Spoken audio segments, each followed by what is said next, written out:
Série de palestras de Neville Goddard. Rádio Talk, Estação Queca.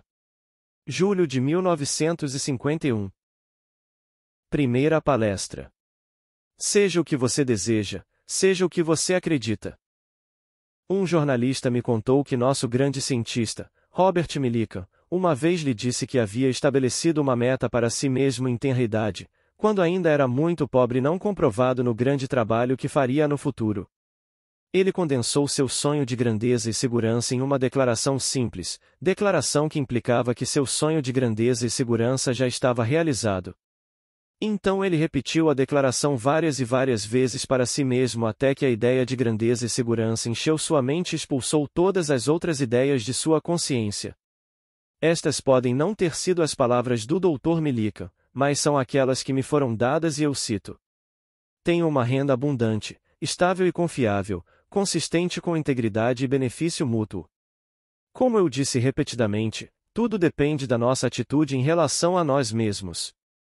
Aquilo que não afirmamos como verdade sobre nós mesmos não pode se desenvolver em nossa vida.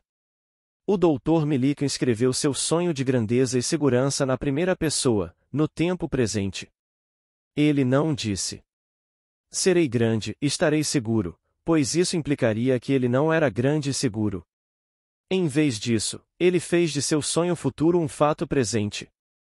Tenho, disse ele, uma renda abundante, estável e confiável, consistente com integridade e benefício mútuo. O sonho futuro deve se tornar um fato presente na mente daquele que busca realizá-lo. Devemos experimentar na imaginação o que experimentaríamos na realidade no evento de atingirmos nosso objetivo, pois a alma imaginando-se em uma situação assume os resultados desse ato imaginário. Se ela não se imagina em uma situação, ela está sempre livre do resultado. O propósito deste ensinamento é nos elevar a um estado mais elevado de consciência, para despertar o mais elevado em nós para a confiança e autoafirmação, pois aquilo que desperta o mais elevado em nós é nosso professor e curador. A primeira palavra de correção ou cura é sempre: levante-se. Se quisermos entender a razão para este comando constante da Bíblia para levantar-se, devemos reconhecer que o universo compreendido internamente é uma série infinita de níveis e o homem é o que ele é de acordo com onde ele está nessa série. À medida que somos elevados em consciência, nosso mundo se remodela em harmonia com o nível ao qual somos elevados. Aquele que se levanta de sua oração como um homem melhor, sua oração foi atendida. Para mudar o estado atual, nós, como o Dr. Millikan, devemos nos elevar a um nível mais alto de consciência. Essa elevação é realizada afirmando que já somos aquilo que queremos ser, assumindo o sentimento do desejo realizado. O drama da vida é psicológico, que fazemos acontecer por nossas atitudes, e não por nossos atos. Não há escapatória de nossa situação atual, exceto por uma transformação psicológica radical. Tudo depende de nossa atitude em relação a nós mesmos. Aquilo que não afirmamos como verdade sobre nós mesmos não se desenvolverá em nossas vidas. Ouvimos muito sobre o homem humilde, o homem manso, mas o que significa um homem manso? Ele não é pobre e rastejante, o capacho proverbial, como geralmente é concebido. Homens que se fazem vermes aos seus próprios olhos perderam a visão daquela vida, a semelhança da qual é o verdadeiro propósito do Espírito transformar esta vida. Os homens devem tomar suas medidas não da vida como a veem, mas de homens como o Dr. Millikan, que, embora pobre não comprovado, ousou assumir. Tenho uma renda abundante, estável e confiável, consistente com integridade e benefício mútuo. Esses homens são os mansos dos evangelhos, os homens que herdam a terra. Qualquer conceito de altruísmo do que o melhor nos rouba a terra. A promessa é: bem-aventurados os mansos, porque eles herdarão a terra. No texto original, a palavra traduzida como manso é o oposto das palavras ressentidos, zangado. Tem o significado de se tornar domesticado como um animal selvagem é domado. Depois que a mente é domada, ela pode ser comparada a uma videira, da qual se pode dizer: eis esta videira. Eu a achei uma árvore selvagem cuja força desenfreada havia inchado em galhos irregulares. Mas eu podei a planta, e ela cresceu temperada em seu vão gasto de folhas inúteis, e se enroscou como você vê nesses cachos limpos e cheios para retribuir a mão que sabiamente a feriu. Um homem manso é um homem autodisciplinado. Ele é tão disciplinado que vê apenas o melhor, ele pensa apenas no melhor. Ele é aquele que cumpre a sugestão.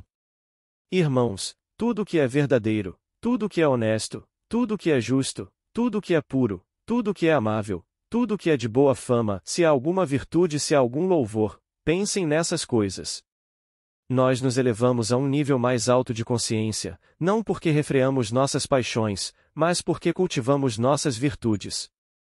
Na verdade, um homem manso é um homem em controle total de seus humores, e seus humores são os mais elevados, pois ele sabe que deve manter um humor elevado se quiser andar com o mais elevado. Acredito que todos os homens podem, como o Dr. Millikan, mudar o curso de suas vidas. Acredito que a técnica do Dr. Millikan de tornar seu desejo um fato presente para si mesmo é de grande importância para qualquer buscador da verdade. É também seu alto propósito de ser de benefício mútuo que é inevitavelmente o objetivo de todos nós. É muito mais fácil imaginar o bem de todos do que ser puramente egoísta em nossa imaginação. Por nossa imaginação, por nossas afirmações, podemos mudar nosso mundo, podemos mudar nosso futuro. Para o homem de alto propósito, para o homem disciplinado, esta é uma medida natural, então vamos todos nos tornar homens disciplinados. No próximo domingo de manhã, 15 de julho, estarei falando como convidado do Dr. Bailes às 10h30 no Foxville City Theater no Wilshire Boulevard, perto de La Cienega. Meu assunto para o próximo domingo é mudando seu futuro. É um assunto próximo ao coração de todos nós. Espero que todos vocês venham no domingo para aprender como ser o homem disciplinado, o homem manso, que muda seu futuro para o benefício de seu semelhante. Se você for observador, notará o rápido eco ou resposta a cada humor seu nesta mensagem e será capaz de relacioná-lo às circunstâncias de sua vida diária. Quando temos certeza da relação do humor com as circunstâncias em nossas vidas, acolhemos o que nos acontece. Sabemos que tudo o que encontramos é parte de nós mesmos. Na criação de uma nova vida, devemos começar do início, com uma mudança de humor.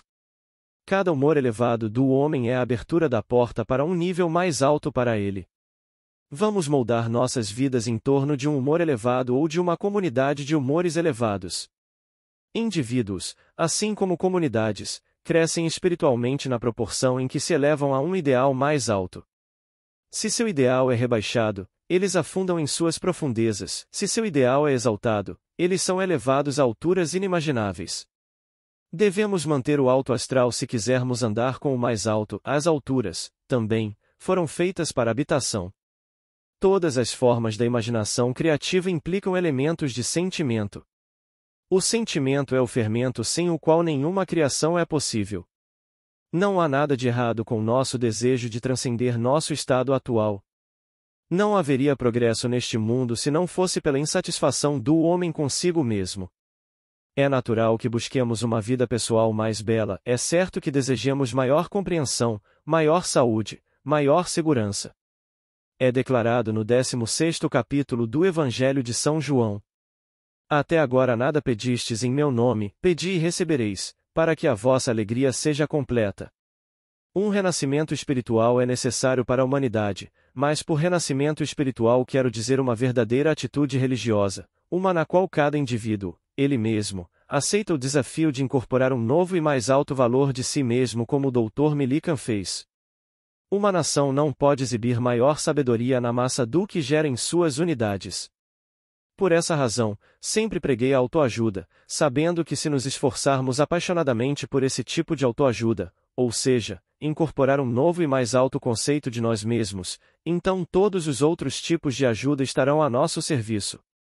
O ideal que servimos e esperamos alcançar está pronto para uma nova encarnação, mas a menos que lhe ofereçamos parentesco humano, ele é incapaz de nascer.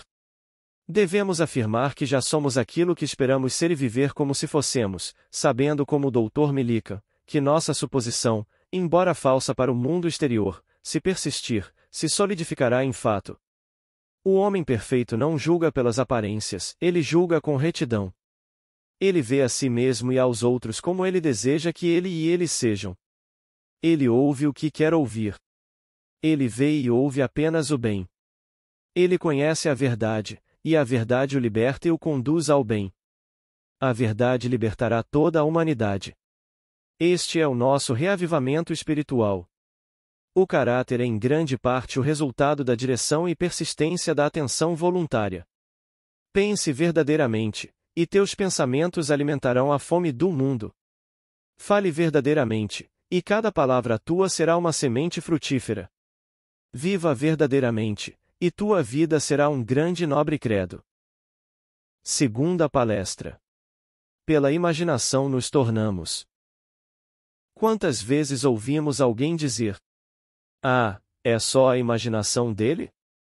Só a imaginação dele, a imaginação do homem é o próprio homem. Nenhum homem tem pouca imaginação, mas poucos homens disciplinaram sua imaginação. A imaginação é indestrutível. Aí está o horror do seu mau uso. Diariamente, passamos por algum estranho na rua e o observamos resmungando para si mesmo, mantendo uma discussão imaginária com alguém que não está presente. Ele está discutindo com veemência, com medo ou com ódio, sem perceber que está colocando em movimento, por sua imaginação, um evento desagradável que ele encontrará em breve. O mundo, como a imaginação o vê, é o mundo real. Não fatos, mas invenções da imaginação, moldam nossas vidas diárias. São os exatos e literais que vivem em um mundo fictício. Somente a imaginação pode restaurar o Éden do qual a experiência nos expulsou. A imaginação é o sentido pelo qual percebemos o acima, o poder pelo qual resolvemos a visão em ser. Cada estágio do progresso do homem é feito pelo exercício da imaginação. É somente porque os homens não imaginam e acreditam perfeitamente que seus resultados são às vezes incertos quando eles podem ser sempre perfeitamente certos. A imaginação determinada é o começo de toda operação bem-sucedida. A imaginação, sozinha, é o meio de cumprir a intenção. O homem que, à vontade, pode evocar qualquer imagem que lhe agrade é, em virtude do poder de sua imaginação, o menos sujeito a caprichos. O solitário ou cativo pode, pela intensidade da imaginação e do sentimento, afetar miríades para que ele possa agir por meio de muitos homens e falar por meio de muitas vozes. Nunca deveríamos ter certeza, escreveu William Butler Yeats em suas Ideias do Bem e do Mal, de que não foi uma mulher pisando no lagar que iniciou essa mudança sutil na mente dos homens, ou que a paixão não começou na mente de algum pastorzinho, iluminando seus olhos por um momento antes de seguir seu caminho. Deixe-me contar a história de uma amiga muito querida minha, na época figurinista do Music Hall em Nova York.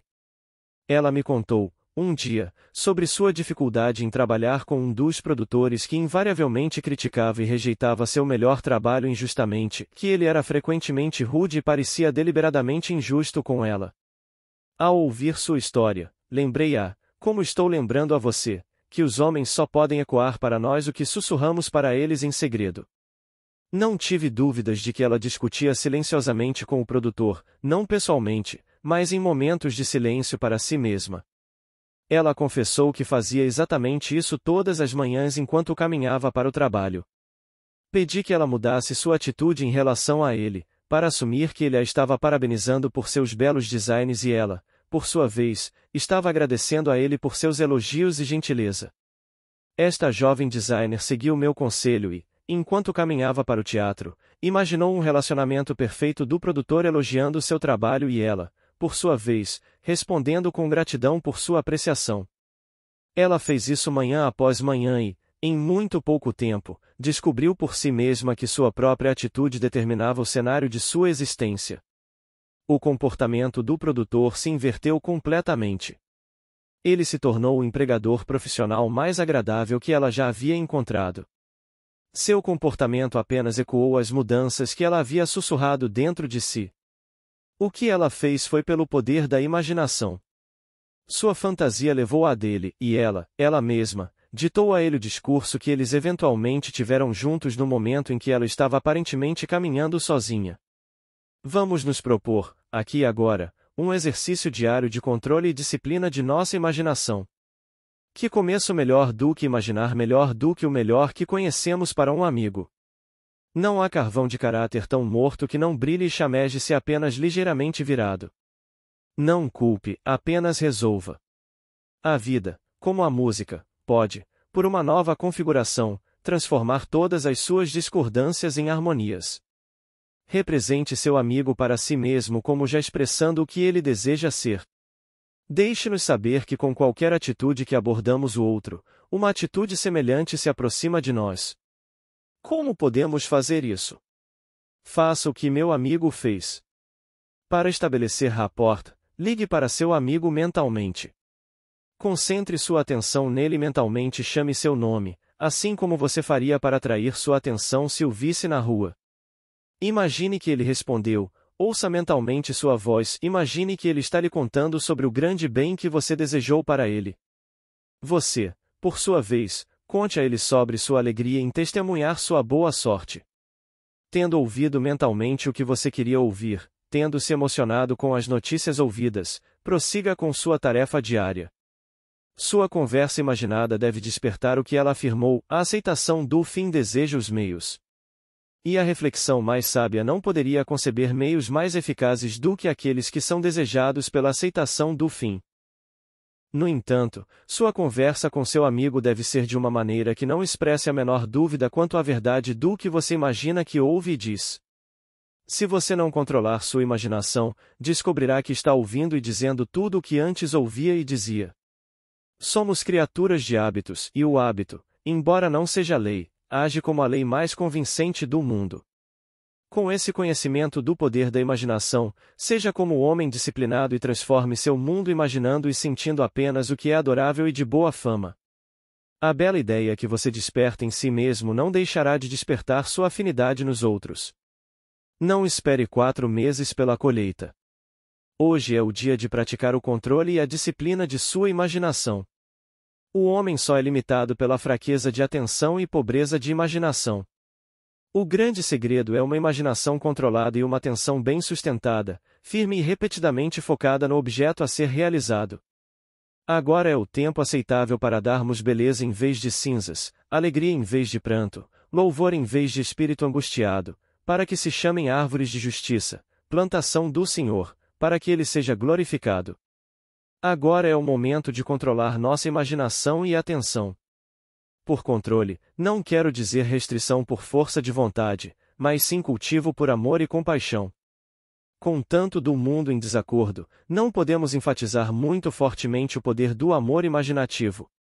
Amor imaginativo, esse é meu assunto no próximo domingo de manhã, quando falarei pelo Dr. Bailes enquanto ele estiver de férias. Os serviços serão realizados como sempre no Foxville City Theater na Wilshire Boulevard, perto de La Cienega às 10h30. Como o mundo é, assim é o indivíduo, deve ser alterado para como o indivíduo é, assim é o mundo. E espero poder trazer a cada um de vocês presentes o verdadeiro significado das palavras de Zacarias. Fale cada um a verdade ao seu próximo e que nenhum de vocês imagine o mal em seu coração contra o seu próximo. Que desafio maravilhoso para você e para mim. Como um homem pensa em seu coração, assim ele é. Como um homem imagina, assim ele é. Segure firme o amor em sua imaginação. Ao criar um ideal dentro de sua esfera mental, você pode se aproximar dessa imagem ideal até se tornar um e o mesmo com ela, transformando-se nela, ou melhor, absorvendo suas qualidades no próprio âmago do seu ser. Nunca, nunca, perca de vista o poder que está dentro de você. O amor imaginativo eleva o invisível à vista e nos dá água no deserto. Ele constrói para a alma seu único lugar adequado de permanência. Beleza, amor e tudo de bom são o jardim, mas o amor imaginativo é o caminho para o jardim. Semeie uma conversa imaginária, você colherá um ato. Semeie um ato, você colherá um hábito. Semeie um hábito, você colherá um caráter. Semeie um caráter, você colherá seu destino. Pela imaginação, todos nós estamos colhendo nossos destinos, sejam eles bons, ruins ou indiferentes. A imaginação tem pleno poder de realização objetiva e cada estágio do progresso ou regressão do homem é feito pelo exercício da imaginação.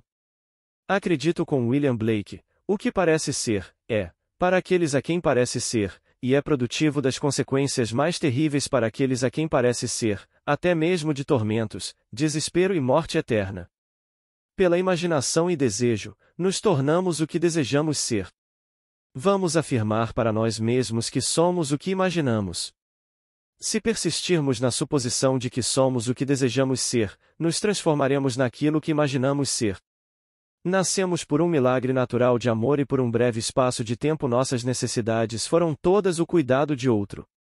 Nessa verdade simples está o segredo da vida. Exceto pelo amor, não podemos viver verdadeiramente. Nossos pais em suas individualidades separadas não têm poder para transmitir vida. Então, voltamos à verdade básica de que a vida é fruto do amor. Portanto, sem amor, sem vida. Portanto, é racional dizer que Deus é amor. O amor é nosso direito de nascença. O amor é a necessidade fundamental da nossa vida. Não vá em busca daquilo que você é. Aqueles que vão em busca do amor apenas manifestam sua própria falta de amor e os sem amor nunca encontram o amor. Somente os amorosos encontram o amor e nunca precisam buscá-lo. Terceira palestra. Oração atendida. Você já teve uma oração respondida? O que os homens não dariam só para ter certeza de que quando orassem, algo definitivo aconteceria. Por essa razão, eu gostaria de dedicar um tempinho para ver por que algumas orações são respondidas e outras aparentemente caem em terra seca.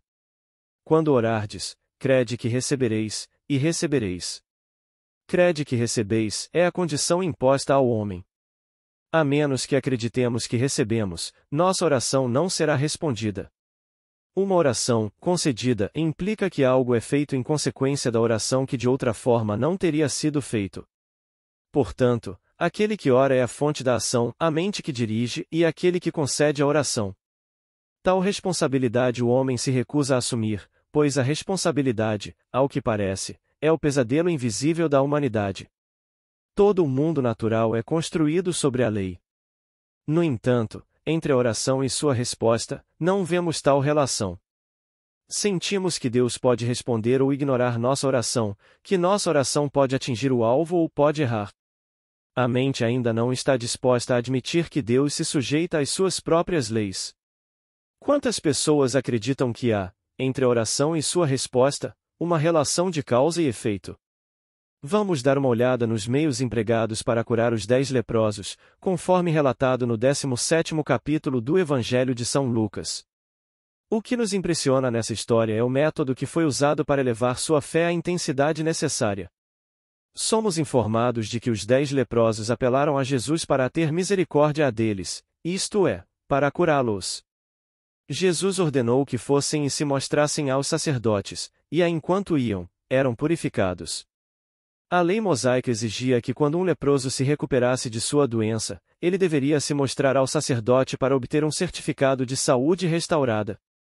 Jesus impôs um teste à fé dos leprosos e forneceu um meio pelo qual sua fé poderia ser elevada à sua potência total. Se os leprosos se recusassem a ir, eles não tinham fé, e, portanto, não poderiam ser curados. Mas, se eles obedecessem a ele, a plena realização do que sua jornada implicava surgiria em suas mentes enquanto eles iam e esse pensamento dinâmico os curaria. Então, lemos, enquanto iam, eram purificados. Você, sem dúvida, já ouviu muitas vezes as palavras daquele antigo hino inspirador: ó, que paz muitas vezes perdemos, ó, que dor desnecessária suportamos, tudo porque não levamos tudo a Deus em oração. Eu mesmo cheguei a essa convicção por meio da experiência, sendo levado a refletir sobre a natureza da oração. Acredito na prática e na filosofia do que os homens chamam de oração, mas nem tudo que recebe esse nome é realmente oração. A oração é a elevação da mente para aquilo que buscamos. A primeira palavra de correção é sempre levante-se.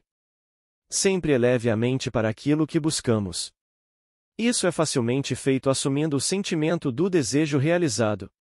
Como você se sentiria se sua oração fosse atendida?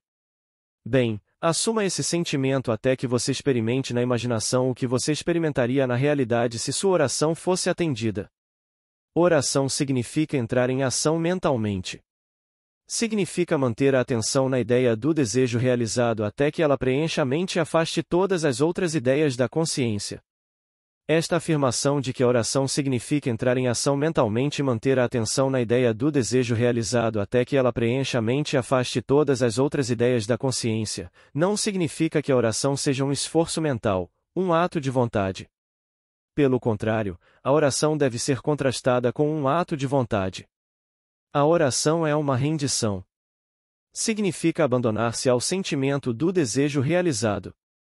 Se a oração não traz resposta, há algo errado com a oração e a falha geralmente está em muito esforço. Séria confusão surge na medida em que os homens identificam o estado de oração com um ato de vontade, em vez de contrastá-lo com um ato de vontade. A regra soberana é não fazer esforço algum, e se isso for observado, você intuitivamente cairá na atitude correta. Criatividade não é um ato de vontade, mas uma receptividade mais profunda, uma suscetibilidade mais aguçada. A aceitação do fim, a aceitação da prece respondida, encontra os meios para sua realização. Sinta-se no estado da prece respondida até que o estado preencha a mente e afaste todos os outros estados de sua consciência. O que devemos trabalhar não é o desenvolvimento da vontade, mas a educação da imaginação e a estabilização da atenção. A oração tem sucesso evitando o conflito. A oração é, acima de tudo, fácil. Seu maior inimigo é o esforço. O poderoso se rende totalmente apenas ao que é mais gentil. A riqueza do céu não pode ser apreendida por uma vontade forte, mas se rende, um presente gratuito, ao momento gasto por Deus. Ao longo das linhas de menor resistência, viajam forças espirituais e físicas. Devemos agir partindo do pressuposto de que já possuímos o que desejamos, pois tudo o que desejamos já está presente dentro de nós. Ele só espera para ser reivindicado. Que ele deva ser reivindicado é uma condição necessária pela qual realizamos nossos desejos. Nossas orações são atendidas se assumirmos o sentimento do desejo realizado e continuarmos nessa suposição. Um dos exemplos mais adoráveis de uma oração atendida que testemunhei em minha própria sala de estar. Uma senhora muito charmosa de fora da cidade veio me ver a respeito da oração. Como ela não tinha ninguém com quem deixar seu filho de 8 anos, ela o trouxe com ela na hora da nossa entrevista. Aparentemente, ele estava entretido brincando com um caminhão de brinquedo, mas no final da entrevista com sua mãe ele disse: Sr. Neville, eu sei como orar agora. Eu sei o que eu quero, um filhote de collie, e posso imaginar que estou abraçando-o todas as noites na minha cama. Sua mãe explicou a ele e a mim as impossibilidades de sua oração, o custo do filhote, seu lar confinado, até mesmo sua incapacidade de cuidar do cachorro adequadamente. O menino olhou nos olhos da mãe e simplesmente disse: Mas, mãe, eu sei rezar agora. E ele rezava. 2 meses depois, durante uma semana da bondade com os animais em sua cidade, todas as crianças da escola foram solicitadas a escrever uma redação sobre como amariam e cuidariam de um animal de estimação. Você adivinhou a resposta. Sua redação, entre as 5.000 enviadas, ganhou o prêmio, e esse prêmio, entregue pelo prefeito da cidade ao rapaz, era um filhote de collie. O menino realmente assumiu o sentimento de seu desejo realizado, abraçando e amando seu filhote todas as noites. A oração é um ato de amor imaginativo que será o assunto da minha mensagem no próximo domingo de manhã às 10h30 no Foxville Theater no Wilshire Boulevard perto de La Cienega. É meu desejo, no próximo domingo, que eu possa explicar a vocês, como o jovem rapaz, podem se render às belas imagens de seus desejos e persistir em sua oração, mesmo que a vocês, como o rapaz, seja dito que seus desejos são impossíveis. A necessidade de persistência na oração nos é mostrada na Bíblia. Qual de vocês, perguntou Jesus, irá procurá-lo à meia-noite e lhe dirá: Amigo, empresta-me 3 pães, pois um amigo meu chegou de uma viagem, e não tenho nada para lhe oferecer, e ele, de dentro, responderá: Não me incomodes, a porta já está fechada e meus filhos estão comigo na cama, não posso me levantar para te dar. Digo-vos que, embora ele não se levante para lhe dar, porque é seu amigo, contudo, por causa da sua importunação, se levantará e dará quantos ele precisar. Lucas 2. A palavra traduzida como importunidade significa, literalmente, descaramento descarado. Devemos persistir até conseguirmos imaginar-nos na situação da oração respondida. O segredo do sucesso é encontrado na palavra perseverança. A alma, imaginando-se no ato, assume os resultados do ato. Não imaginando-se no ato, ela está sempre livre do resultado. Experimente na imaginação o que você experimentaria na realidade se você já fosse o que você quer ser, e você assumirá o resultado desse ato. Não experimente na imaginação o que você quer experimentar na realidade e você estará sempre livre do resultado. Quando orardes, crede que recebeis, e recebereis. Deve-se persistir até que se alcance seu amigo em um nível mais elevado de consciência. Ele deve persistir até que seu sentimento do desejo realizado tenha toda a vivacidade sensorial da realidade. A oração é um sonho acordado controlado. Se quisermos orar com sucesso, precisamos fixar nossa atenção para observar o mundo como ele seria visto por nós se nossa oração fosse respondida. A atenção constante não exige nenhuma faculdade especial, mas exige controle da imaginação. Devemos estender nossos sentidos, observar nossa relação alterada com o mundo e confiar nessa observação. O novo mundo não está ali para ser compreendido, mas para ser sentido, para ser tocado. A melhor maneira de observá-lo é estar intensamente ciente dele. Em outras palavras, podemos, ouvindo como se ouvíssemos e olhando como se víssemos, realmente ouvir vozes e ver cenas de dentro de nós mesmos que de outra forma não seriam audíveis ou visíveis. Com nossa atenção focada no estado desejado, o mundo exterior desmorona e então o mundo, como a música, por um novo cenário, transforma todas as suas discordâncias em harmonias. A vida não é uma luta, mas uma rendição. Nossas orações são respondidas pelos poderes que invocamos, não por aqueles que exercemos. Enquanto os olhos percebem, a alma está cega, pois o mundo que nos move é aquele que imaginamos, não o mundo ao nosso redor. Devemos render todo o nosso ser ao sentimento de ser o nobre que queremos ser. Se algo for retido, a oração é em vão. Muitas vezes somos privados de nosso alto objetivo por nosso esforço para possuí-lo. Somos chamados a agir sob a suposição de que já somos o homem que gostaríamos de ser. Se fizermos isso sem esforço, experimentando na imaginação o que experimentaríamos na carne se tivéssemos percebido nosso objetivo, descobriremos que, de fato, o possuímos. O toque de cura está em nossa atitude. Não precisamos mudar nada além de nossa atitude em relação a ele.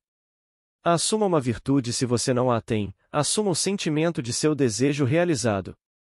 Reze por minha alma, mais coisas são feitas pela oração do que este mundo sonha. Quarta palestra. Meditação. Muitas pessoas me dizem que não conseguem meditar.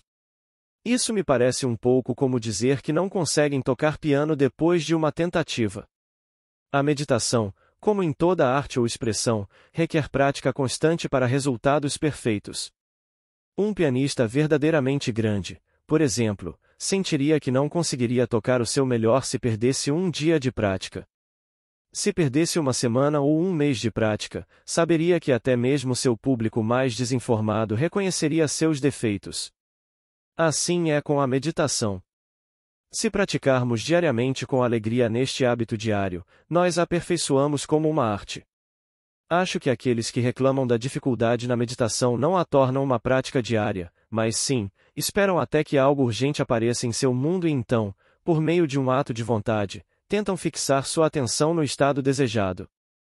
Mas eles não sabem que a meditação é a educação da vontade, pois quando a vontade e a imaginação estão em conflito, a imaginação invariavelmente vence. Os dicionários definem meditação como fixar a atenção em, como planejar na mente, como inventar e olhar para frente, engajar-se em pensamento contínuo e contemplativo. Muita bobagem foi escrita sobre meditação. A maioria dos livros sobre o assunto não leva o leitor a lugar nenhum, pois não explicam o processo de meditação. Tudo o que a meditação significa é uma imaginação controlada e uma atenção bem sustentada. Simplesmente mantenha a atenção em uma certa ideia até que ela preencha a mente e afaste todas as outras ideias da consciência. O poder da atenção mostra-se a garantia segura de uma força interior. Devemos nos concentrar na ideia a ser realizada, sem permitir nenhuma distração. Este é o grande segredo da ação. Se a atenção devagar, traga-a de volta para a ideia que você deseja realizar e faça isso repetidamente, até que a atenção fique imobilizada e passe por uma fixação sem esforço na ideia apresentada a ela. A ideia deve prender a atenção, deve fasciná-la, por assim dizer. Toda meditação termina finalmente com o pensador, e ele descobre que é o que ele próprio concebeu. A atenção do homem indisciplinado é serva de sua visão, e não sua mestra. Ela é capturada pelo urgente, e não pelo importante. No ato da meditação, assim como no ato da adoração, o silêncio é nosso maior louvor. Vamos manter nossos santuários silenciosos, pois neles as perspectivas eternas são preservadas. Dia após dia, semana após semana, ano após ano, em momentos em que ninguém, por amor ou intenções menores, tinha permissão para interferir, eu me propus a atingir a maestria sobre minha atenção e imaginação. Procurei maneiras de tornar mais seguramente minhas, aquelas luzes mágicas que amanheciam e desapareciam dentro de mim. Eu desejava evocá-las à vontade e ser o mestre da minha visão. Eu me esforçaria para manter minha atenção nas atividades do dia em concentração inabalável para que, nem por um momento, a concentração diminuísse. Este é um exercício, um treinamento para aventuras mais elevadas da alma. Não é um trabalho leve. O trabalho do lavrador, trabalhando nos campos, é muito mais fácil. Impérios não enviam legiões tão rapidamente para obstruir a revolta, pois tudo o que está vivo em nós corre pelas rodovias nervosas do corpo para frustrar nosso humor meditativo. O belo rosto de alguém que amamos brilha diante de nós para nos encantar de nossa tarefa. Velhas inimizades e medos nos assediaram. Se formos tentados a descer por essas vistas, descobrimos, depois de uma hora de reflexão, que fomos atraídos para longe. Abandonamos nossa tarefa e esquecemos daquela fixidez de atenção que nos propusemos a alcançar. Que homem é que tenha controle total de sua imaginação e atenção? Uma imaginação controlada e atenção constante, firme e repetidamente focada na ideia a ser realizada, é o começo de todas as operações mágicas. Se ele persistir por semanas e meses, mais cedo ou mais tarde, por meio da meditação, ele cria em si mesmo um centro de poder. Ele entrará em um caminho que todos podem percorrer, mas no qual poucos viajam. É um caminho dentro de si mesmo onde os pés primeiro vacilam na sombra e na escuridão, mas que depois se torna brilhante por uma luz interior. Não há necessidade de dons especiais ou gênio. Quinta palestra.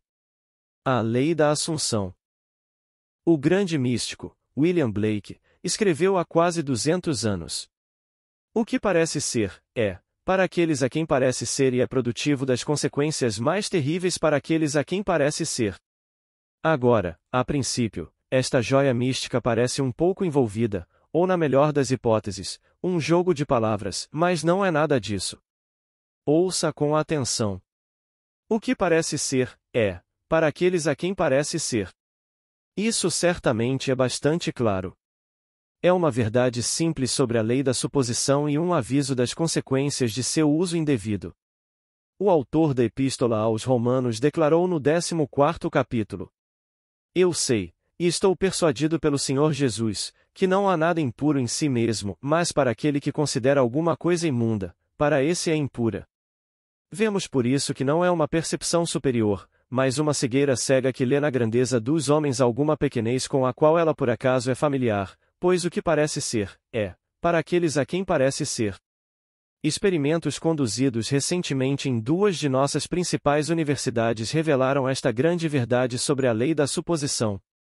Eles declararam em seus comunicados aos jornais que, após 2000 experimentos, chegaram à conclusão de que o que você vê quando olha para algo não depende tanto do que está lá, mas da suposição que você faz quando olha. O que você acredita ser o mundo físico real é, na verdade, apenas um mundo presumido. Em outras palavras, você não definiria seu marido da mesma forma que sua mãe faria. No entanto, vocês dois estão definindo a mesma pessoa. Seu relacionamento particular com uma coisa influencia seus sentimentos em relação a essa coisa e faz com que você veja nela um elemento que não está lá. Se seu sentimento na questão é um elemento próprio, ele pode ser expulso. Se for uma distinção permanente no estado considerado, não pode ser expulso. A coisa a fazer é tentar. Se você pode mudar sua opinião sobre o outro, então o que você agora acredita dele não pode ser absolutamente verdadeiro, mas relativamente verdadeiro. Os homens acreditam na realidade do mundo externo porque não sabem como focar e condensar seus poderes para penetrar sua fina crosta. Estranhamente, não é difícil penetrar essa visão dos sentidos.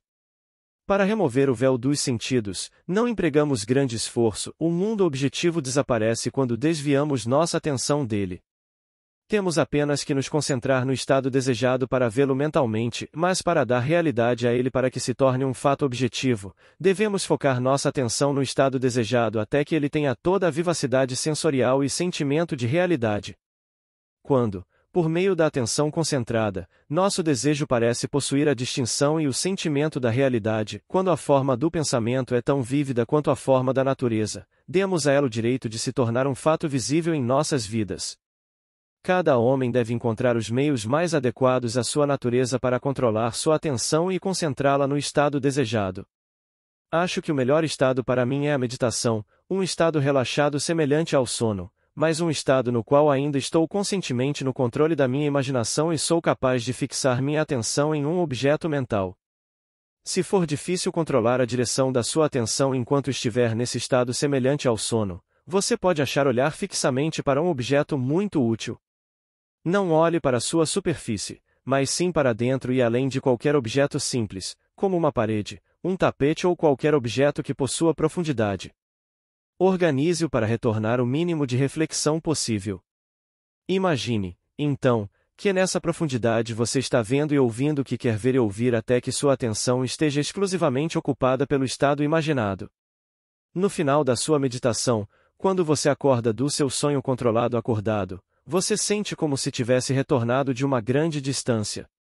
O mundo visível que você havia excluído retorna à consciência e, por sua própria presença, informa que você foi auto-enganado a acreditar que o objeto da sua contemplação era real, mas se você permanecer fiel à sua visão, essa atitude mental sustentada dará realidade às suas visões e elas se tornarão fatos concretos visíveis em seu mundo. Defina seu ideal mais elevado e concentre sua atenção sobre esse ideal até que você se identifique com ele. Assuma a sensação de ser isso, a sensação que seria sua se você agora o incorporasse em seu mundo.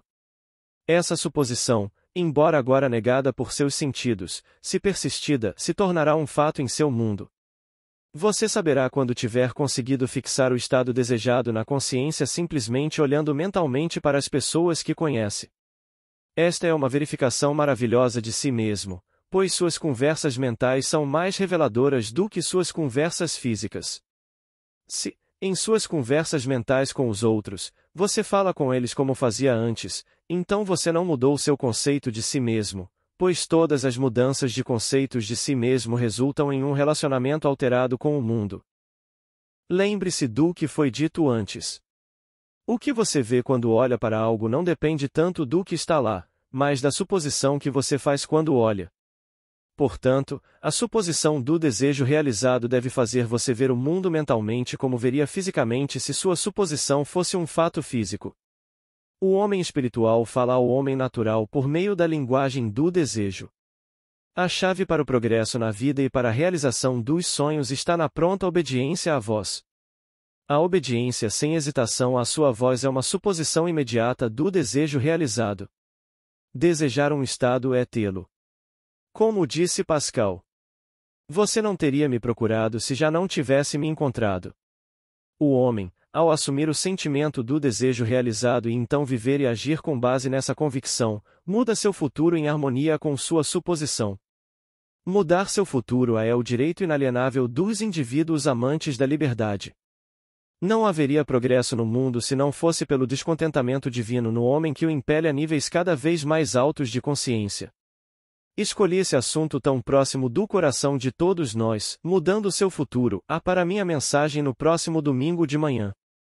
Terei a grande alegria de falar pelo Dr. Bailes enquanto ele estiver de férias. O culto será realizado às 10h30 no Foxville City Theater, na Wilshire Boulevard, perto da La Cienega Boulevard. Já que o direito de mudar nosso futuro é nosso direito de nascença como filhos de Deus, aceitemos seu desafio e aprendamos exatamente como fazê-lo.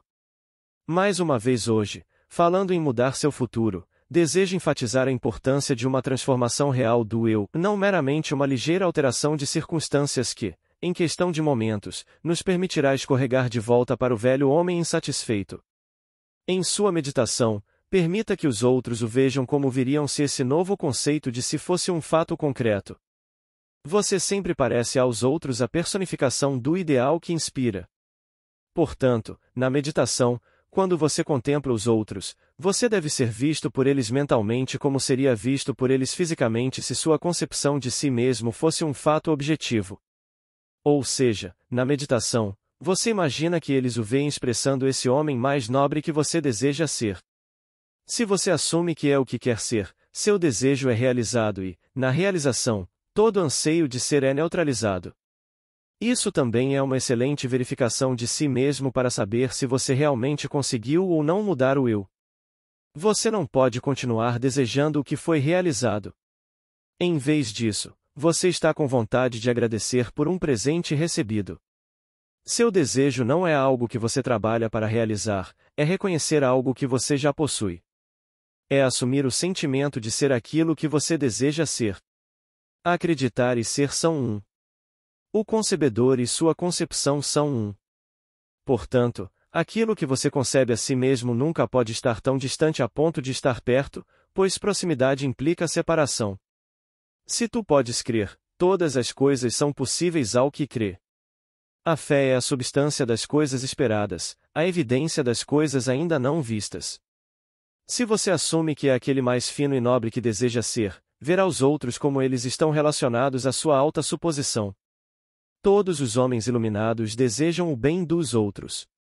Se é o bem do outro que você busca, você deve usar a mesma contemplação controlada. Na meditação, você deve representar o outro para si mesmo como já sendo ou tendo a grandeza que você deseja para ele. Quanto a você, seu desejo pelo outro deve ser intenso. É através do desejo que você se eleva acima de sua esfera atual e o caminho do anseio à realização é encurtado à medida que você experimenta na imaginação tudo o que experimentaria na carne se você ou seu amigo fossem a personificação do desejo que você tem por si mesmo ou por ele. A experiência me ensinou que esta é a maneira perfeita de atingir meus grandes objetivos para os outros, assim como para mim mesmo. No entanto, meus próprios fracassos me condenariam se eu insinuasse que dominei completamente o controle da minha atenção. Posso, no entanto, com o antigo professor dizer: uma coisa eu faço, esquecendo-me das coisas que ficam para trás, e avançando para as coisas que estão diante de mim, prossigo em direção ao alvo pelo prêmio. Sexta palestra. Verdade. Gostaria de fazer a cada um de vocês que me ouvem hoje uma pergunta que deve estar próxima do coração de todos nós a respeito da verdade. Se um homem conhecido por vocês como um assassino invadisse sua casa e perguntasse o paradeiro de sua mãe, você diria a ele onde ela estava? Você diria a verdade? Você diria? Eu não me arrisco, espero que não. No mais místico dos evangelhos, no Evangelho de São João, lemos: conhecereis a verdade, e a verdade vos libertará. Aí está um desafio para todos nós. A verdade vos libertará. Se você dissesse a verdade a respeito de sua mãe, você a libertaria? Novamente, em João, lemos: santificai-os pela verdade. Se você entregasse sua mãe a um assassino, você a santificaria? Qual é, então, a verdade da qual a Bíblia fala tão constantemente? A verdade da Bíblia está sempre associada ao amor. A verdade da Bíblia é aquela realização espiritual da vida consciente em Deus em direção à qual a alma humana evolui por toda a eternidade. A verdade é uma iluminação sempre crescente. Ninguém que busca sinceramente a verdade precisa temer o resultado, pois cada verdade antiga traz à tona alguma verdade maior que ela havia escondido. O verdadeiro buscador da verdade não é uma pessoa presunçosa, crítica e mais santa do que você. Em vez disso, o verdadeiro buscador da verdade sabe que as palavras de Zacarias são verdadeiras. Fale cada um a verdade ao seu próximo e que nenhum de vocês imagine o mal em seu coração contra o seu próximo. O buscador da verdade não julga pelas aparências, ele vê o bem, a verdade em tudo que observa. Ele sabe que um julgamento verdadeiro não precisa estar em conformidade com a realidade externa a qual se relaciona. Nunca somos tão cegos para a verdade como quando vemos as coisas como elas parecem ser. Somente imagens que idealizam realmente retratam a verdade. Nunca é uma percepção superior, mas sim, uma cegueira que lê na grandeza de outro alguma pequenez com a qual acontece de ser familiar. Todos nós conhecemos pelo menos um fofoqueiro mesquinho que não só imagina o mal contra seu próximo, mas também insiste em espalhar esse mal por toda parte. Suas acusações cruéis são sempre acompanhadas pela declaração: é um fato ou eu sei que é a verdade. Quão longe da verdade ele está? Mesmo que fosse a verdade, como ele sabe a verdade, é melhor não expressá-la, pois uma verdade dita com má intenção vence todas as mentiras que você pode inventar. Tal homem não é um buscador da verdade conforme revelada na Bíblia. Ele não busca a verdade tanto quanto o apoio para seu próprio ponto de vista. Por seus preconceitos, ele abre uma porta pela qual seus inimigos entram e fazem seus os lugares secretos de seu coração. Vamos buscar sinceramente a verdade como Robert Browning a expressa. A verdade está dentro de nós, ela não tem origem das coisas exteriores, não importa o que você acredite. Existe um centro imortal em todos nós, onde a verdade habita em plenitude. A verdade que está dentro de nós é governada pelo amor imaginativo. Sabendo dessa grande verdade, não podemos mais imaginar o mal contra nenhum próximo. Imaginaremos o melhor do nosso próximo. Acredito que onde quer que a atitude do homem em relação à vida seja governada pelo amor imaginativo, ali ela é religiosa, ali ele adora, ali ele percebe a verdade. Falarei sobre esse assunto no próximo domingo de manhã, quando meu título será Amor Imaginativo. Naquela ocasião, terei o prazer e o privilégio de fazer o culto do Dr. Frederick Bayles no Fox Wilshire Theater, no Wilshire Boulevard, perto de La Cienega. O culto será realizado como o Dr. Bayles sempre o conduz, às 10h30 da manhã de domingo. É um desejo intuitivo de toda a humanidade ser um ser mais fino e nobre, fazer a coisa amorosa. Mas podemos fazer a coisa amorosa somente quando tudo o que imaginamos está cheio de amor pelo próximo. Então conhecemos a verdade que liberta toda a humanidade. Acredito que esta é uma mensagem que nos ajudará a todos na arte de viver uma vida melhor e mais fina. O amor infinito em origem impensável era chamado de Deus, o Pai. O amor infinito em expressão criativa era chamado de Deus, o Filho. O amor infinito em interpenetração universal, em imanência infinita e em processão eterna, era chamado de Deus, o Espírito Santo.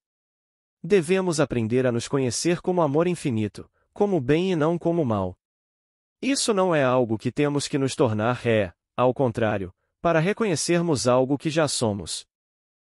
O local de nascimento original da imaginação está no amor. O amor é sua força vital. Na medida em que a imaginação retém seu próprio sangue vital, suas visões são imagens da verdade. Então ela reflete a identidade viva da coisa que contempla. Mas se a imaginação negar o próprio poder que a fez nascer, então o mais terrível tipo de horror começará. Em vez de renderizar imagens vivas da verdade, a imaginação voará para o oposto do amor, o medo e suas visões serão então reflexos pervertidos e distorcidos lançados sobre uma tela de fantasia assustadora. Em vez de ser o poder supremamente criativo, ela se tornará o agente ativo da destruição. Onde quer que a atitude do homem em relação à vida seja verdadeiramente imaginativa, ali o homem e Deus estão fundidos em unidade criativa. Lembre-se de que o amor é sempre criativo, causativo em todas as esferas, da mais alta à mais baixa. Nunca existiu pensamento, palavra ou ação que não fosse causado pelo amor, ou por seu oposto, medo de algum tipo, mesmo que fosse apenas um desejo de um objetivo não muito digno. Amor e medo são a mola mestra de nossa maquinaria mental. Tudo é um pensamento antes de se tornar uma coisa. Eu sugiro a busca de um ideal elevado para fazer um fato de ser se tornar um fato de consciência e fazer isso treinando a imaginação para perceber que a única atmosfera na qual realmente vivemos, nos movemos e temos nosso ser é o amor infinito. Deus é amor. O amor nunca falha. O espírito criativo infinito é amor. O desejo que fez com que a consciência infinita incondicionada se condicionasse em milhões de formas sensíveis é o amor. O amor considerado como uma abstração, à parte de um objeto, é impensável. O amor não é amor se não houver amado. O amor só se torna pensável em relação, em processo, em ato.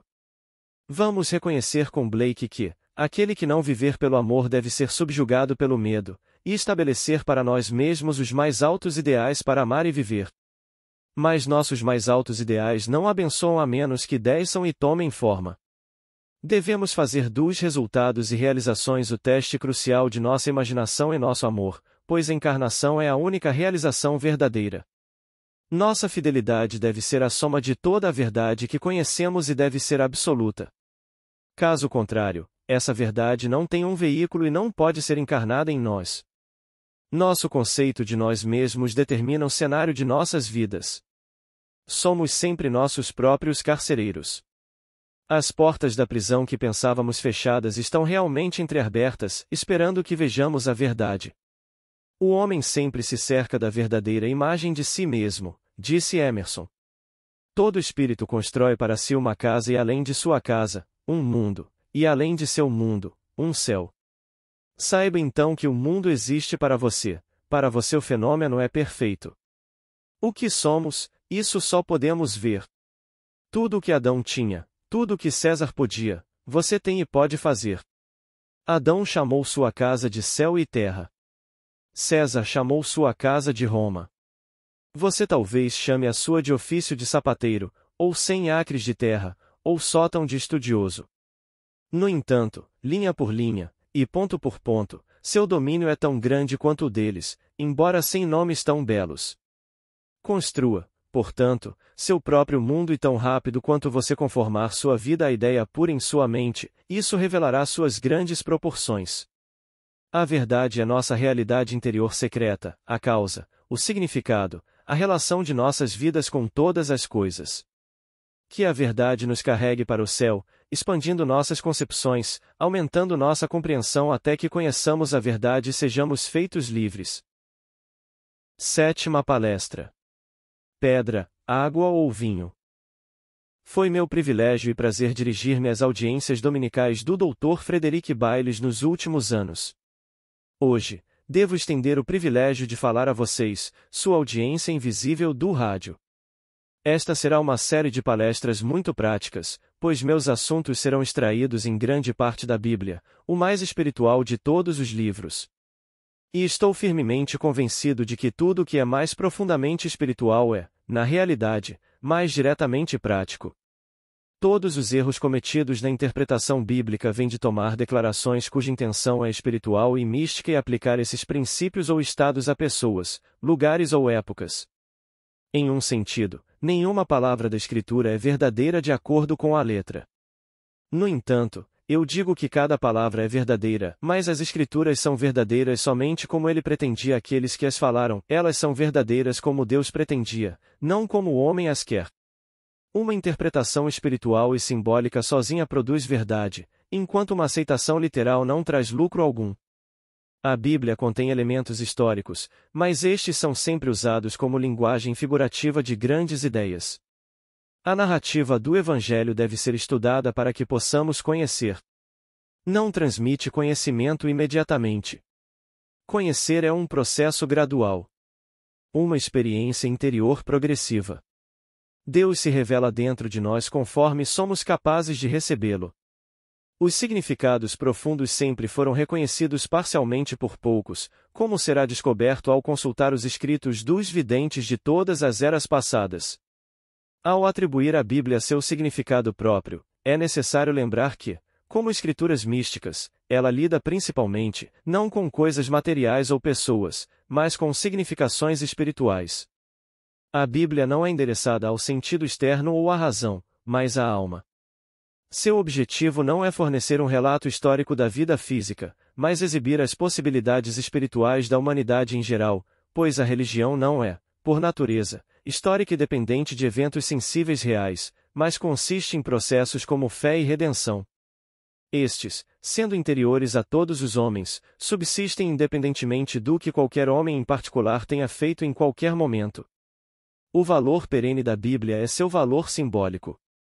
Há grandes controvérsias sobre o que é e o que não é histórico na Bíblia, mas lembremos que se pudéssemos resolver todas as questões históricas amanhã, isso não nos daria religião, nem daria à Bíblia um valor duradouro.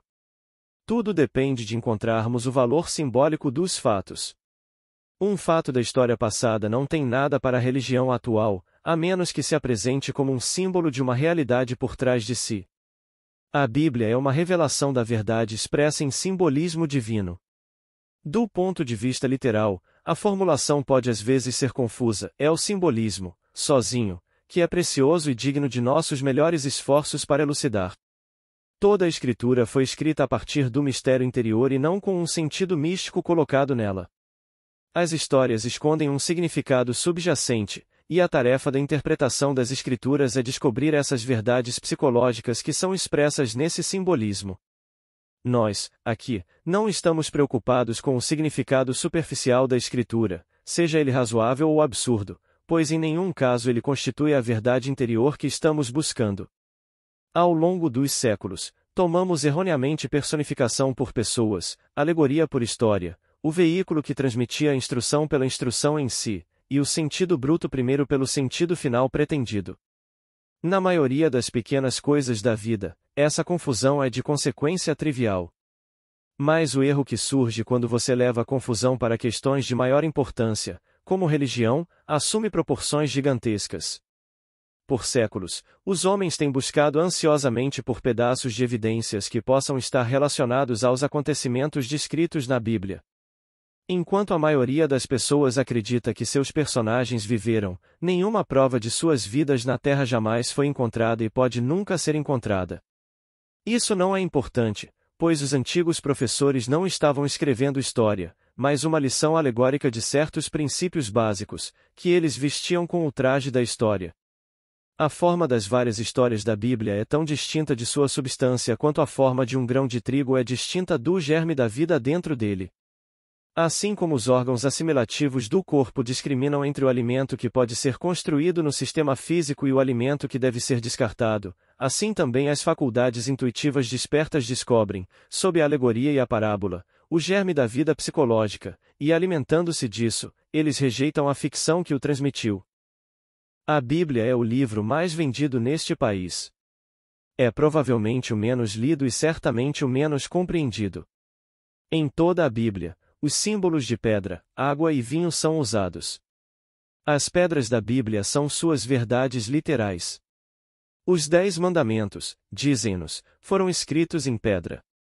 A água da Bíblia é o significado psicológico oculto nessas verdades literais da pedra, isto é, o conhecimento interior que pode tornar essas histórias uma realidade viva em sua vida.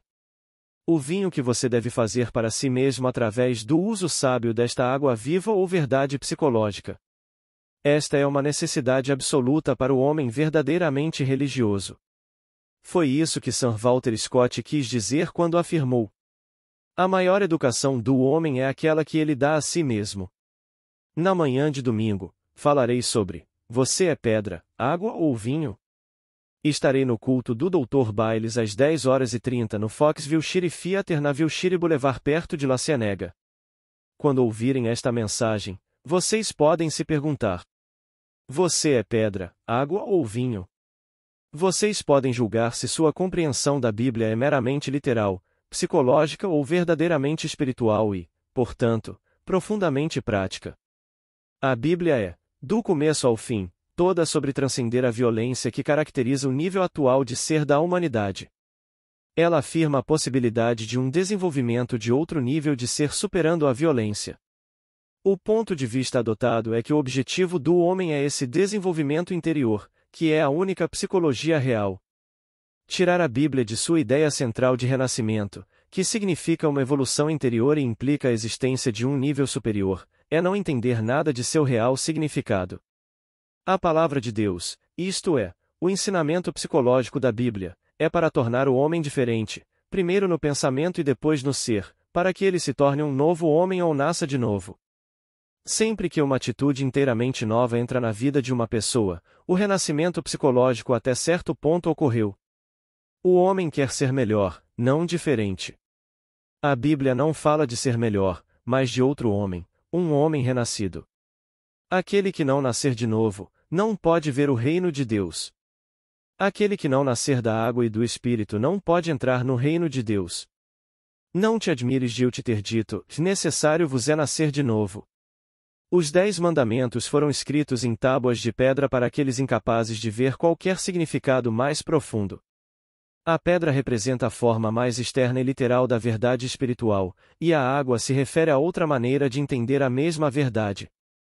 O vinho ou o espírito é a forma mais elevada de entendê-la. Tal como os próprios homens são, tal Deus lhes parecerá ser, escreveu John Smith, o platônico de Cambridge. O Deus do moralista é, antes de tudo, um grande juiz e mestre-escola. O Deus da ciência é a lei vital impessoal e inflexível. O Deus do selvagem é o tipo de chefe que ele próprio seria se tivesse a oportunidade. A conduta de nenhum homem será mais elevada do que sua concepção de Deus, e sua concepção de Deus é determinada pelo tipo de homem que ele próprio é. Pois tais como os homens são, tal lhes aparecerá Deus. E o que é verdade do conceito do homem sobre Deus é igualmente verdade do conceito do homem sobre a palavra de Deus, a Bíblia. Será para ele o que ele é para si mesmo. Deus é Deus desde a criação. Somente a verdade é a salvação do homem. Mas o Deus que agora vocês adoram, em breve não será mais seu Deus. Pois a alma em seu desenvolvimento, sempre remodelando seus pensamentos, aprende mais verdadeiramente em seu progresso. Como amar e adorar. Oitava palestra. O sentimento é o segredo. Recentemente, perguntei a um empresário muito bem-sucedido qual era sua fórmula para o sucesso. Ele riu e ficou um pouco envergonhado. Então ele respondeu: acho que é só porque não consigo conceber o fracasso. Não é nada em que eu pense muito. É mais um sentimento que tenho. Sua declaração coincidiu completamente com minhas próprias crenças e experimentos. Podemos pensar em algo para sempre e nunca vê-lo em nosso mundo, mas uma vez que sintamos sua realidade, estamos fadados a encontrá-lo. Quanto mais intensamente sentirmos, mais cedo o encontraremos. Todos nós consideramos os sentimentos muito mais como efeitos, e não suficientemente como causas dos eventos do dia. O sentimento não é apenas o resultado de nossas condições de vida, é também o criador dessas condições. Dizemos que somos felizes porque estamos bem, sem perceber que o processo funcionará igualmente bem na direção inversa. Estamos bem porque somos felizes. Somos todos muito indisciplinados em nossos sentimentos. Estar alegre por outro é abençoar a nós mesmos e a ele também. Estar bravo com outro é nos punir por sua falha. A mente angustiada fica em casa, embora o corpo viaje até os confins da terra, enquanto a mente feliz viaja, embora o corpo permaneça em casa. Sentir é o segredo da oração bem-sucedida, pois na oração, nos sentimos na situação da oração respondida e, então, vivemos e agimos sobre essa convicção. Sentir por ele, como a Bíblia sugere, é um desdobramento gradual das capacidades ocultas da alma. Sentir não cede importância a nenhum outro. É o fermento sem o qual nenhuma criação é possível. Todas as formas de imaginação criativa implicam elementos de sentimento. Todas as disposições emocionais, o que quer que seja, podem influenciar a imaginação criativa. Sentir por ele não tem finalidade. É uma aquisição, aumentando em proporção à receptividade, que não tem e nunca terá finalidade. Uma ideia que é apenas uma ideia não produz nada e não faz nada. Ela age apenas se for sentida, se for acompanhada por sentimento efetivo. Em algum lugar dentro da alma há um estado de espírito que, se encontrado, significa riqueza, saúde, felicidade para nós. O desejo criativo é inato no homem. Toda a sua felicidade está envolvida neste impulso de criar. Como os homens não sentem perfeitamente, os resultados de suas orações são incertos, quando poderiam ser perfeitamente certos. Lemos em Provérbios: um coração alegre faz bem como um remédio, mas um espírito abatido seca os ossos. Corações orquestrais queimam no óleo da lâmpada do rei. O Espírito canta ao Senhor uma nova canção. Toda oração verdadeira veste um semblante alegre, os bons são ungidos com o óleo da alegria acima de seus semelhantes. Vamos, então, vigiar nossos sentimentos, nossas reações aos eventos do dia. E vamos guardar nossos sentimentos ainda mais zelosamente no ato da oração, pois a oração é o verdadeiro estado criativo. Dignidade indica que o homem ouve a música maior da vida e se move ao ritmo de seu significado mais profundo. Se não fizéssemos nada além de imaginar e sentir o adorável, a reforma do mundo seria, de uma vez, realizada.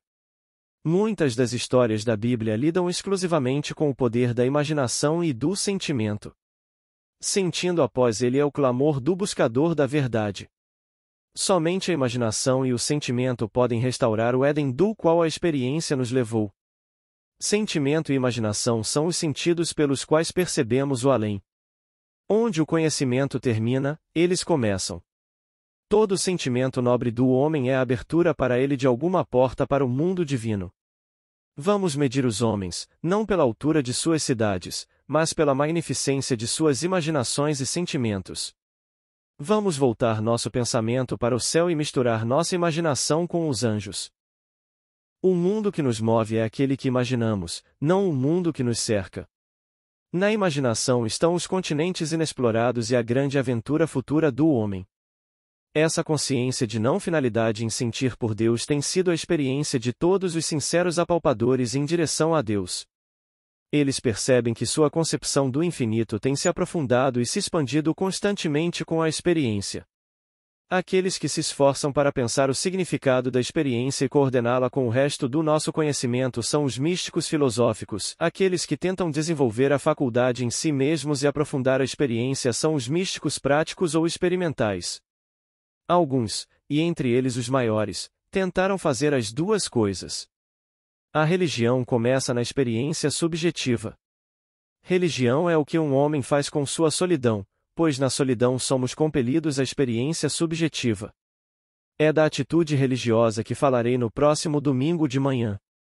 Esta será a última manhã de domingo em que farei o culto para o Dr. Bailes nesta temporada. O culto será realizado às 10h30 no Foxville Shire Theater na Wilshire Boulevard, perto de La Cienega. Uma verdadeira atitude religiosa é a salvação do homem.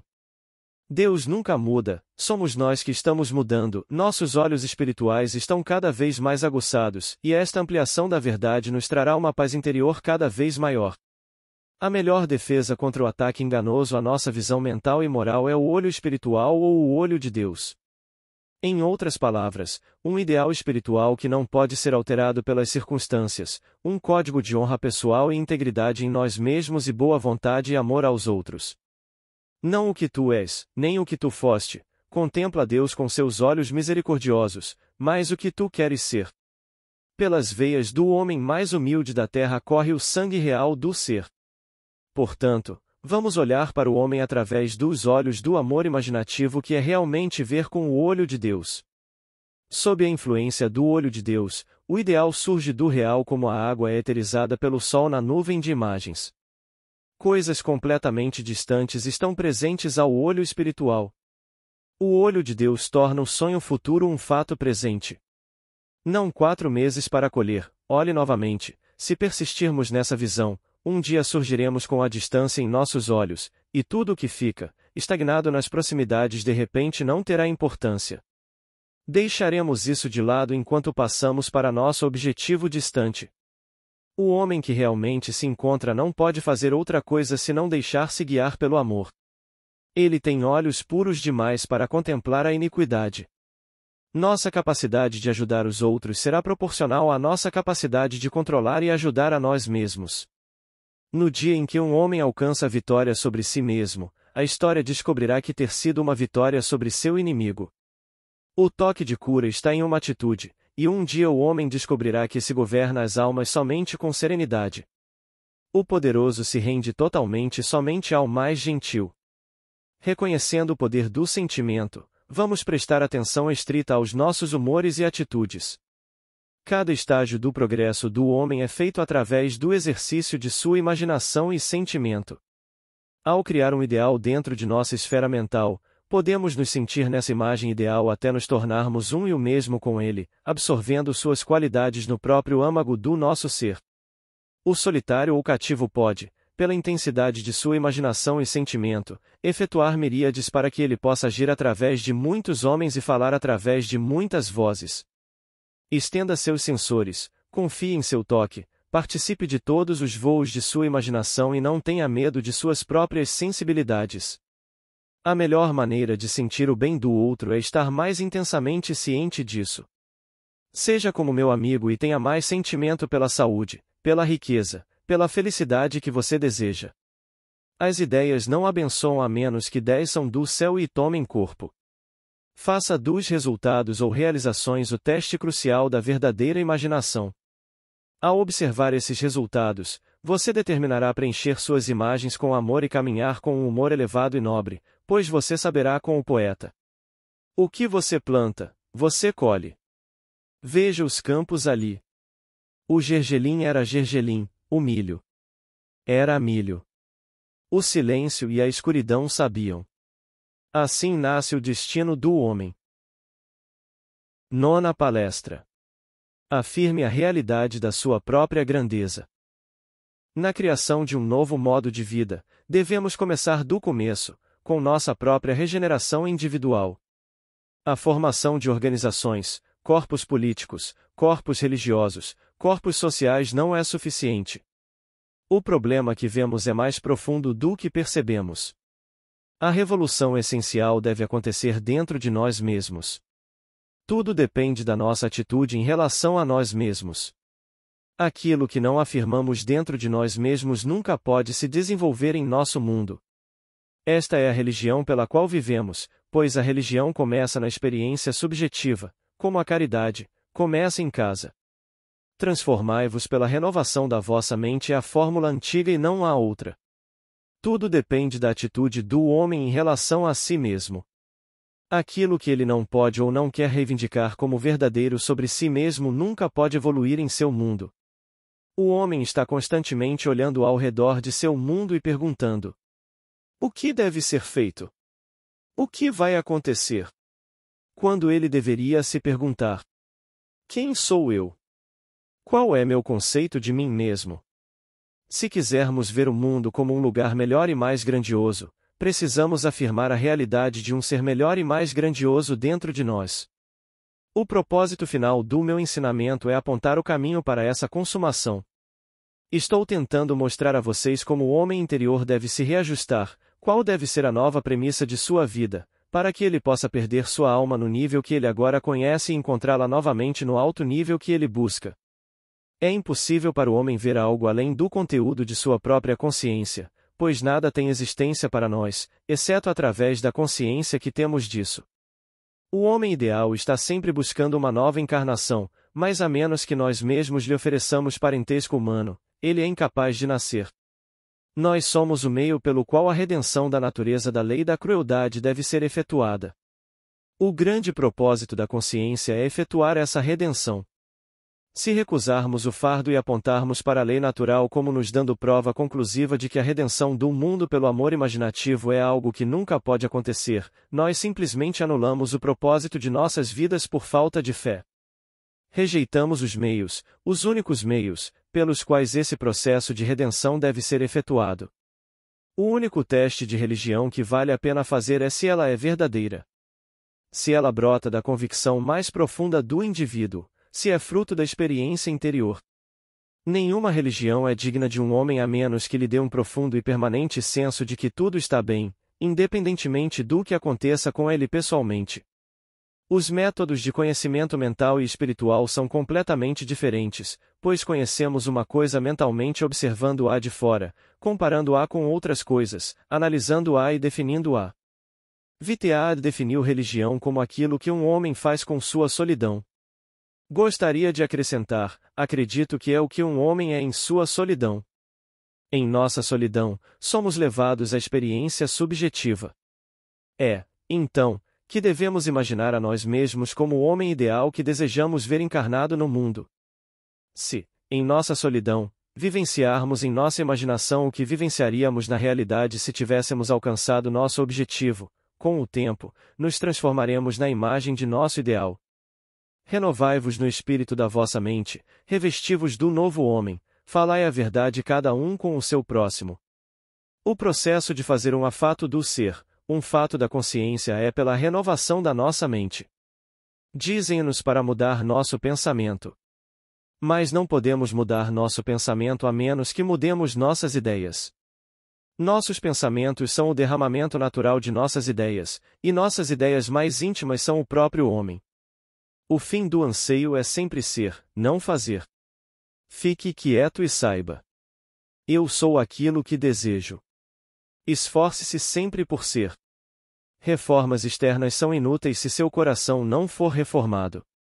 O céu não é acessado ao refrear nossas paixões, mas sim, cultivando nossas virtudes. Uma ideia antiga não é esquecida de forma inconstante, ela é expulsa por novas ideias. Ela desaparece quando uma ideia totalmente nova e absorvente ocupa nossa atenção. Velhos hábitos de pensar e sentir, como folhas mortas de carvalho, permanecem até serem empurrados para longe por novas. Criatividade é basicamente uma receptividade mais profunda, uma suscetibilidade mais aguçada. O sonho futuro deve se tornar um fato presente na mente de qualquer um que queira alterar sua vida. Toda grande outpicturing é precedida por um período de profunda absorção. Quando essa absorção é preenchida com nosso mais alto ideal, quando nos tornamos esse ideal, então o vemos se manifestar em nosso mundo e percebemos que o presente não recua para o passado, mas avança para o futuro. É essencialmente assim que mudamos nosso futuro. Um agora que está em outro lugar não tem para nós nenhum significado absoluto. Só reconhecemos o agora quando ele está ao mesmo tempo aqui. Quando nos sentimos no estado desejado aqui e agora, mudamos verdadeiramente nosso futuro. É este mudando seu futuro que espero explicar a vocês completamente na manhã do próximo domingo, quando falarei para o Dr. Bailes às 10h30 no Foxville Shiri Theater no Wilshire Boulevard perto de La Cienega. É meu propósito incitá-los a um conceito mais elevado de si mesmos e explicar tão claramente o método pelo qual vocês podem alcançar este conceito que cada um de vocês deixará oculto na manhã de domingo um ser transformado. Pessoas desanimadas precisam muito da inspiração de grandes princípios. Precisamos voltar aos primeiros princípios se quisermos falar com uma voz que acenda a imaginação e desperte o espírito. Mais uma vez, devo repetir, na criação de um novo modo de vida, precisamos começar bem no começo com nossa própria regeneração individual. A principal ilusão do homem é sua convicção de que ele pode fazer qualquer coisa. Todos pensam que podem fazer, todos querem fazer e todos perguntam: o que fazer? É impossível fazer qualquer coisa. É preciso ser. É difícil para nós aceitar o fato de que nós, por nós mesmos, não fazemos nada. É especialmente difícil porque é a verdade e a verdade é sempre difícil para o homem aceitar. Mas, na verdade, ninguém pode fazer nada. Tudo acontece, tudo o que acontece com o homem, tudo o que é feito por ele, tudo o que vem dele, tudo isso acontece, e acontece exatamente da mesma forma que a chuva cai, como resultado de uma mudança na temperatura nas regiões mais altas da atmosfera. Este é um desafio para todos nós. Que conceito estamos mantendo de nós mesmos nas regiões mais elevadas de nossa alma?